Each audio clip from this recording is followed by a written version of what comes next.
menjadi teladan walaupun muda.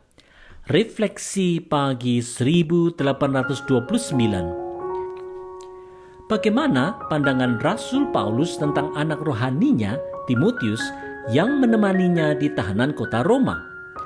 Mari lihat Filipi 2 ayat 19-21. Tetapi dalam Tuhan Yesus, kuharap segera mengirimkan Timotius kepadamu, supaya tenang juga hatiku oleh kabar tentang hal ihwalmu. Karena tak ada seorang padaku yang sehati dan sepikir dengan dia, dan yang begitu bersungguh-sungguh memperhatikan kepentinganmu. Sebab semuanya mencari kepentingannya sendiri, bukan kepentingan Kristus Yesus.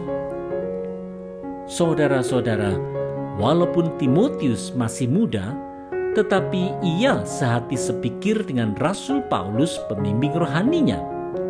Ia juga selalu mendahulukan kepentingan Kristus di atas kepentingannya sendiri. Saudara-saudara, walaupun Timotius masih muda, ia adalah seorang yang bertumbuh imannya, sehingga ia bisa sehati sepikir dengan Rasul Paulus. Kemudaan seseorang bisa saja menyebabkan ia direndahkan.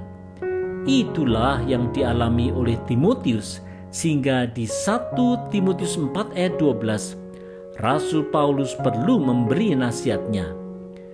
Jangan seorang pun menganggap engkau rendah karena engkau muda.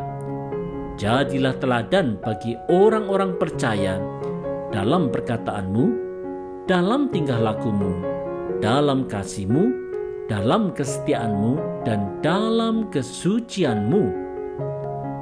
Oleh karena itu, wahai anak-anak muda, jadilah teladan dalam hidupmu. Jadilah Timotius masa kini yang menjadi terang Kristus dimanapun Anda berada. Tinggikanlah Kristus.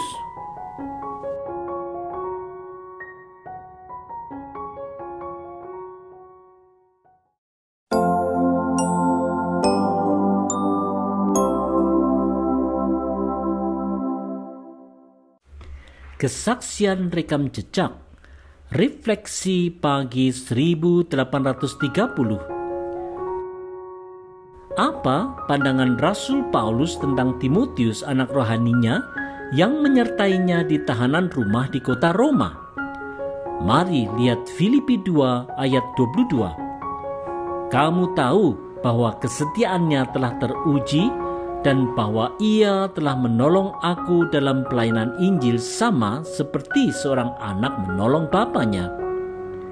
Saudara-saudara, dalam perjalanan misinya yang kedua, Rasul Paulus bertemu dengan Timotius di kota Listra. Timotius adalah seorang muda yang dikenal sebagai orang baik oleh orang percaya di sana, seperti yang dilaporkan di Kisah Para Rasul 16 ayat 2. Sejak itu, Timotius ikut melayani bersama Rasul Paulus dengan setia, sampai Rasul Paulus menyebut Timotius di Roma 16 ayat 21 sebagai teman sekerja. Saudara-saudara, rekam jejak Timotius memang menunjukkan bahwa ia adalah seorang yang baik dan setia. Inilah karakter yang diinginkan Tuhan bagi setiap orang percaya, seperti yang diungkapkan di perumpamaan talenta di Matius 25. Seberapapun tinggi prestasi seorang percaya, seberapapun kayanya ia, seberapapun tinggi jabatannya, semuanya itu tidak akan ada artinya bila ia bukan pelayan Tuhan yang baik dan setia.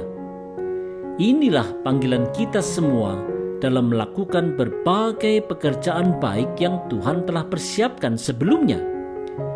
Karena itu, marilah kita belajar menjadi pelayan Tuhan yang baik dan setia. Kiranya rekam jejak kita boleh menjadi kesaksian yang dapat menjadi terang yang memuliakan Tuhan.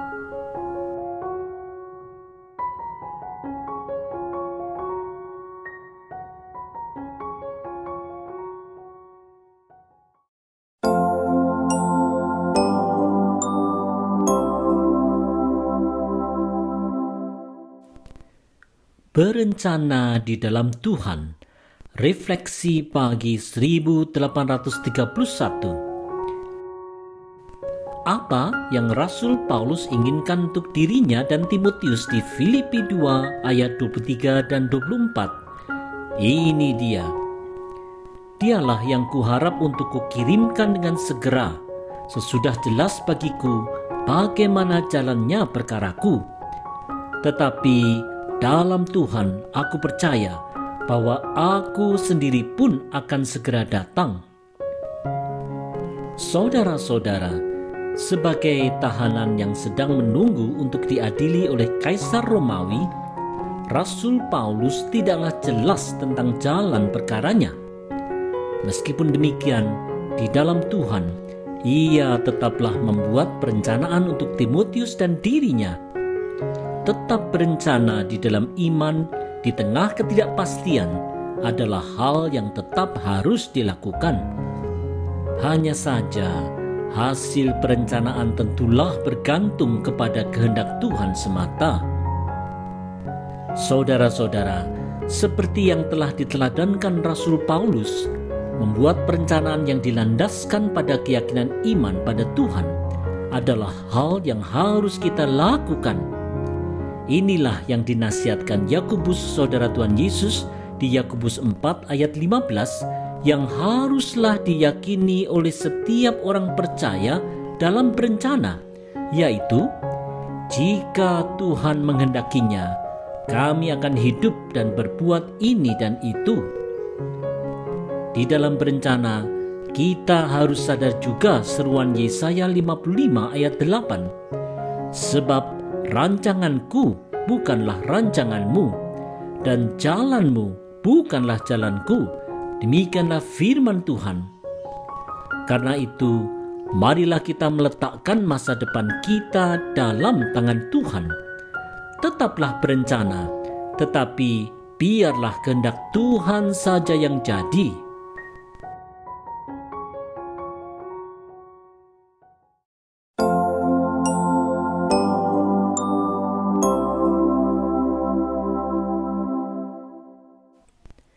Bekerja dan berjuang bersama.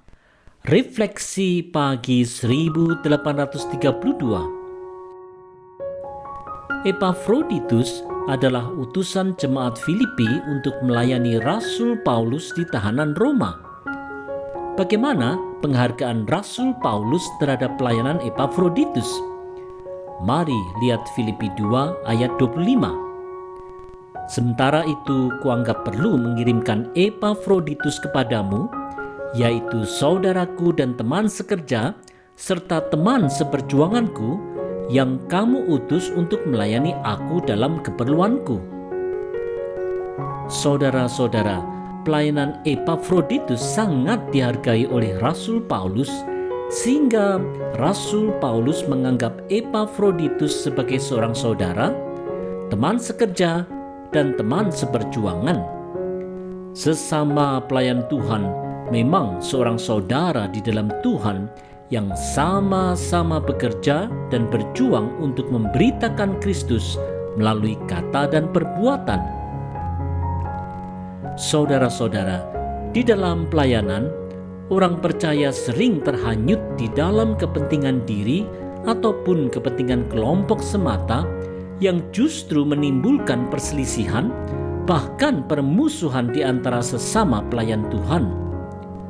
Bukannya bersikap sebagai saudara, teman sekerja, dan teman seperjuangan, sesama pelayan Tuhan sering justru terjerumus pada persaingan yang tidak sehat, berebut kuasa, saling menuduh, bahkan saling menuntut.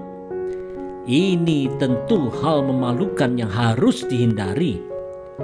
Oleh sebab itu, wahai sesama pelayan Tuhan, marilah kita belajar melayani Tuhan bersama-sama di dalam kerendahan hati, serta terus menghidupi panggilan kita sebagai saudara, teman sekerja, dan teman seperjuangan dalam Kristus.